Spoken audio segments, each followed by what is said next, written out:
요한복음 17장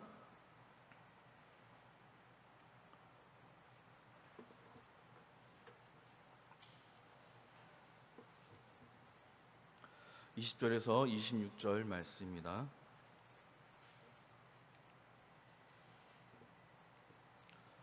요한복음 17장 20절에서 26절 말씀 다 찾으셨으면 한 목소리로 읽도록 하겠습니다. 내가 비옵는 것은 이 사람들만 위함이 아니요 또 그들의 말로 말미암아 나를 믿는 사람들도 위함이니 아버지여, 아버지께서 내 안에 내가 아버지 안에 있는 것 같이 그들도 다 하나가 되어 우리 안에 있게 하사 세상으로 아버지께서 나를 보내신 것을 믿게 하옵소서. 내게 주신 영광을 내가 그들에게 주었사오니 이는 우리가 하나 된 것 같이 그들도 하나가 되게 하려 함이니이다. 곧 내가 그들 안에 있고 아버지께서 내 안에 계시어 그들로 온전함을 이루어 하나가 되게 하려 함은 아버지께서 나를 보내신 것과 또 나를 사랑하심 같이 그들도 사랑하신 것을 세상으로 알게 하려 함이로소이다. 아버지여, 내게 주신 자도 나 있을 곳에 나와 함께 있어 아버지께서 창세전부터 나를 사랑하심으로 내게 주신 나의 영광을 그들로 보게 하시기를 원하옵나이다. 의로우신 아버지여, 세상이 아버지를 알지 못하여도 나는 아버지를 알았사옵고 그들도 아버지께서 나를 보내신 줄을 알았사옵나이다. 내가 아버지의 이름을 그들에게 알게 하려 하였고 또 알게 하리니 이는 나를 사랑하신 사랑이 그들 안에 있고 나도 그들 안에 있게 하려 함이니이다. 아멘. 네, 오늘 말씀은 알게 하려 함이라 라는 말씀을 가지고 함께 말씀을 나눠보도록 하겠습니다. 여러분들은 언제 여러분 자신을 이렇게 돌아보십니까? 나 스스로를 언제 돌아보십니까? 혹은 나를 언제쯤 여러분 돌아보셨습니까? 최근에 혹시 나 자신에 대해서 돌아보신 기억이 있으십니까? 어쩌면 아무리 생각이 없는 사람이라 할지라도 한 번쯤은 자기의 삶, 자기의 인생을 돌아보기 마련입니다. 잘 살았든지 간에 그 사람이 혹은 잘못 살았든지 간에 누구나 한 번쯤은 자기의 인생에 대해서 돌아본다라는 것이죠. 여러분, 오늘은 2021년 8월 11일입니다. 오늘도 지금 우리 눈앞에서 오늘은 사라져가고 있습니다. 밤 12시가 되면 8월 10일이라는 날짜는 사라져 갑니다. 아니, 어쩌면 매일매일의 시간이 그렇게 우리의 삶 속에서, 우리의 기억 속에서 날짜가 지워져 가는지 모르겠습니다. 그러나 중요한 것은 우리가 지나간 시간을 붙잡을 수 없다는 것입니다. 모든 순간이 그렇습니다. 그런데 그 모든 것이 사라지고 지워진다고 해도 언제나 변함없이 남아있는 것이 있습니다. 그것은 바로 사랑입니다. 사랑은 그 어떠한 상황 속에서도 소멸되지 않습니다. 사랑은 어떤 여건에서 위축되거나 변형되지 않습니다. 왜일까요?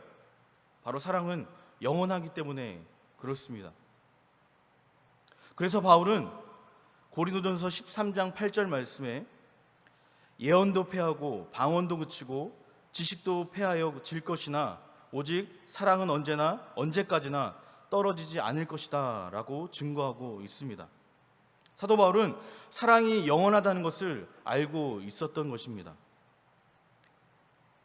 사도 요한은 또 이렇게 이야기를 합니다. 요한복음 4장 7절에서 8절 말씀에 보면 사랑하는 자들아, 우리가 서로 사랑하자. 사랑은 하나님께 속한 것이니 사랑하는 자마다 하나님께로 나서 하나님을 알고 사랑하지 아니하는 자는 하나님을 알지 못하나니 이는 하나님은 사랑이심이라 라고 말씀해주고 있습니다. 사도 요한 역시 하나님은 곧 사랑이시라 라고 정의를 하고 있습니다. 어떻게 이런 정의가 여러분 가능할까요? 과연 이곳에 앉아있는 우리들 혹은 유튜브를 통해서 예배드리고 있는 우리 모두가 다 사랑이 영원하다라고 여러분들은 믿고 계십니까? 그런데 사도 바울, 사도 요한은 하나님의 사랑, 그 사랑은 영원하다라고 정의하고 있습니다. 어떻게 이런 정의가 가능할까요? 여러분, 사랑이 영원하다면 영원한 것은 영원한 것으로부터 오기 마련입니다. 그 영원하신 분은 하나님 한 분밖에 없는데 영원하신 하나님은 영원한 사랑일 수밖에 없다는 것이죠. 이것을 사도 요한은 분명히 알고 있었습니다. 여러분, 사랑과 더불어 영원한 것이 또 하나 있습니다. 그것은 무엇일까요? 바로 의입니다. 불의는 응징력이 여러분 강해 보입니다. 그런데 그것에 반해 의는 어떻습니까? 응징력이 약해 보입니다. 불의는 무서운 파괴력을 가지고 있습니다. 그런데 의는 어떻습니까? 민망할 정도로 무력해 보입니다. 불의는 호화찬란하게 보이는데 의는 부끄러울 정도로 초라해 보입니다. 그래서 사람들은 언제나 주저없이 무엇을 선택합니까? 불의를 선택합니다. 불의에 벗이 되고는 합니다. 그것을 자신의 목표를 성취할 수 있는 가장 확실한 길로 여기기 때문에 그렇습니다. 그러나 여러분, 지나간 인류 역사를 한번 곱씹어보시길 바랍니다. 동서고금을 막론하고 불의가 여러분 의를 이긴 적이 있습니까? 없습니다. 불의가 의를 영원히 소멸시켜 버릴 수 있습니까? 없습니다. 오히려 그와 정반대입니다. 언제 어디서나 무기력해 보이고 무능해 보이고 초라해 보이는 의가 언제나 이겼다라는 것이죠. 여기에는 여러분 예외가 없었습니다. 왠지 아십니까? 진리의 바탕을 둔 이 의는 실은 가장 강하고 영원한 까닭이기 때문에 그렇습니다. 그런데 오늘 말씀을 통해서 예수님께서는 이렇게 이야기합니다. 25절 전반절 앞절을 보면 이렇게 이야기합니다. 의로우신 아버지여 라고 이야기를 합니다. 예수님께서 하나님을 뭐라고 부르십니까? 의로우신 아버지라고 부르십니다. 예수님께서는 하나님을 하나님 아버지를 의로우신 하나님, 의의 하나님이다라고 정의하고 계십니다. 여러분, 의가 영원한 것은, 의가 영원하다면 그것 또한 영원하신 하나님 의로부터만 비롯된 것이기에 영원하신 하나님은 의로우신 하나님이실 수밖에 없다는 것을 오늘 본문 말씀을 통해서 우리에게 이야기해주고 있는 것입니다. 그렇다면 우리는 여기서 중요한 것을 깨닫게 됩니다. 영원하신 하나님 아버지께서 곧 사랑이신 동시에 무엇입니까? 의로우신 하나님이다라는 거죠. 하나님의 사랑과 하나님의 의는 둘이 아니다라는 겁니다. 사랑과 의는 구별될 수가 없다는 것을 우리에게 이야기해주고 있는 겁니다. 사랑과 의는 하나를 가리키는 두 이름입니다. 다시 말해 사랑을 다른 이름으로 말하면 의가 되는 것이고 의를 또 다른 말로 이야기하면 사랑이 될 수 있는 겁니다. 그래서 사도 바울은 고린도전서 13장을 통해서 이렇게 이야기를 합니다. 사랑은 악한 것을 생각하지 아니하며 불의를 기뻐하지 아니하며 진리와 함께 기뻐하신다 라고 사랑을 정의하고 있습니다. 바울은 사랑이 곧 의라는 사실을 여러분 알고 있었다라는 것이죠. 사랑하는 여러분, 사랑은 곧 의고 의가 곧 사랑입니다. 의란 사람을 사랑하는 능력이요, 사랑이란 사람을 의롭게 하는 힘입니다. 그렇다면 의인이란 무엇입니까? 의인이란 사람을 사랑하는 자요, 사랑을 사랑하는 사랑의 사람이란 사람을 의롭게 하는 능력 속에 거하는 자입니다. 사랑을 깨닫고 사랑 속에 있는 자가 바른 모습으로 설 수 있는 이유가 바로 여기에 있다라는 것입니다. 여러분, 예를 들어서요, 끔찍한 범죄자가 범죄를 저지르고 교도소에 갇혔습니다. 교도소에 수감이 되면 수감된 죄를 지은 사람들이 교도관들로부터 얼마나 많은 좋은 이야기를 들을 것이고 얼마나 의로운 교훈들을 많이 듣겠습니까? 새로운 삶을 살 것을 권면받지 않겠습니까? 그러나 흉악범들이 의로운 그 수많은 교훈들을 듣고 의로워졌다라는 이야기를 들은 적이 없습니다. 그러나 반면에 그렇게 몸은 교도소에 갇혀 있고 수감되어 있지만 그 사람이 참된 사랑을 만나고 나서 깨닫고 나서 그의 마음과 행동이 여전히 흉악하게 남아있다 라는 사람의 이야기를 들어본 적이 없습니다. 즉, 그 안에 참된 사랑을 만나면 변화되어진다라는 것을 우리에게 보여주고 있는 것입니다.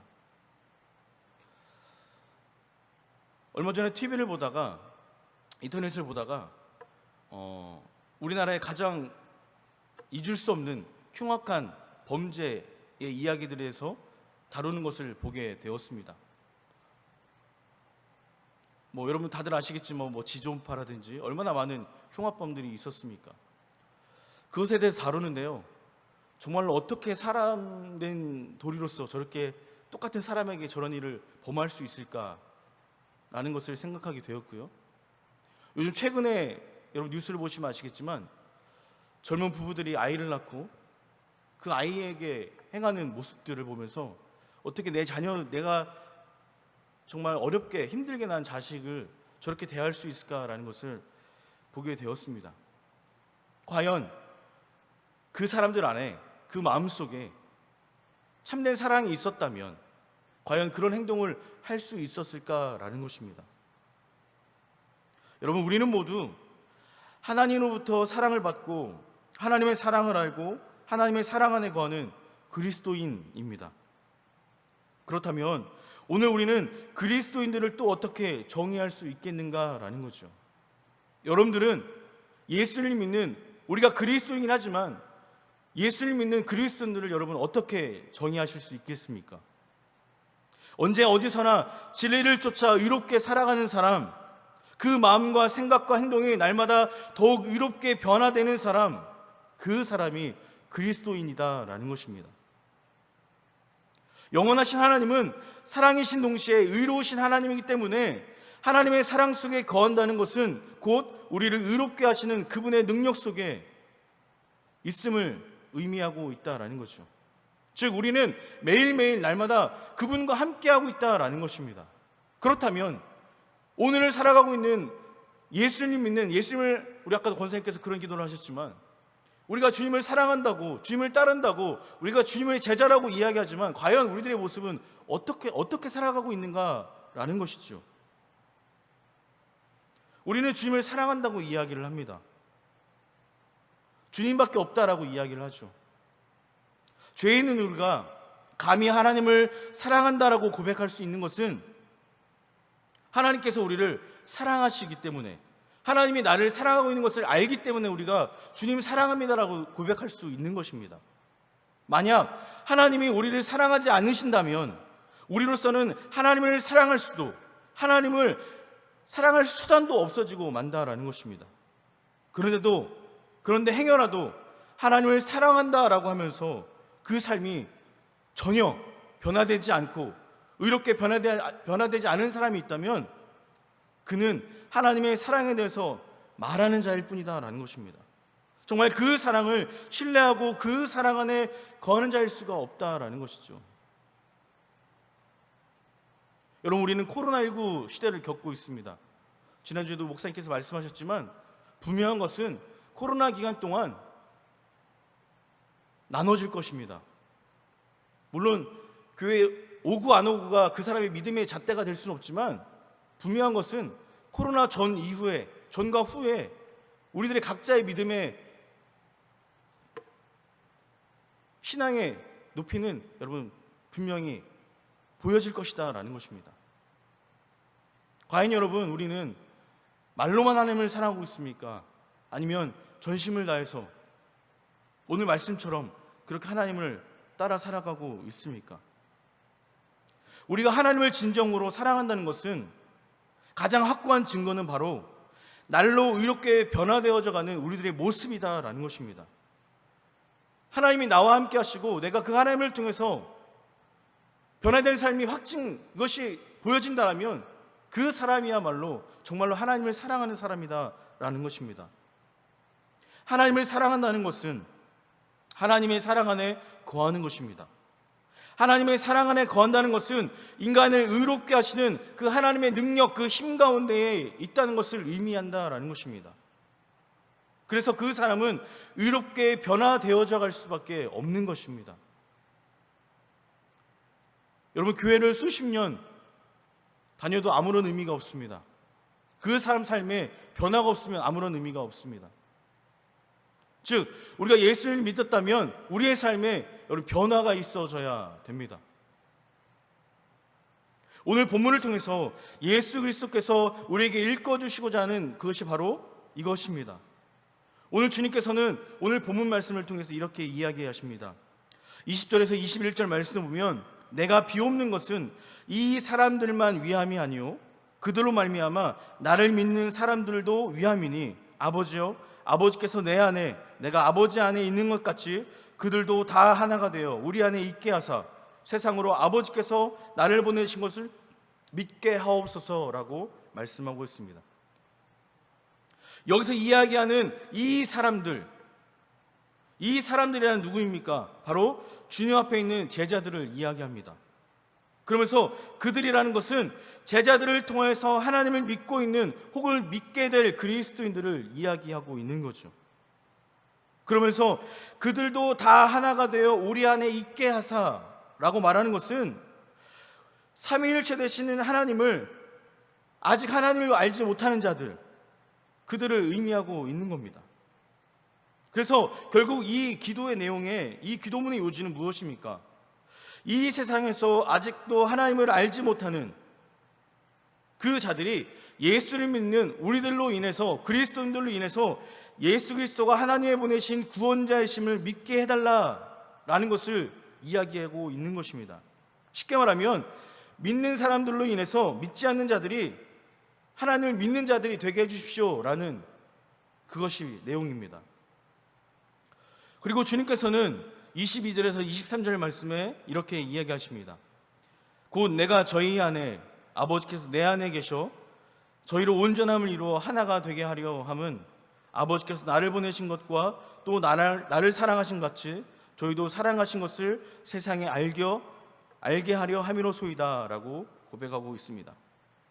하나님께서 우리 속에 계시면서 우리로 하여금 주님 안에서 하나가 되게 하심은 하나님께서 우리를 사랑하신다는 것을 사실을 믿지 않는 자들에게 깨닫게 하시기 위함입니다.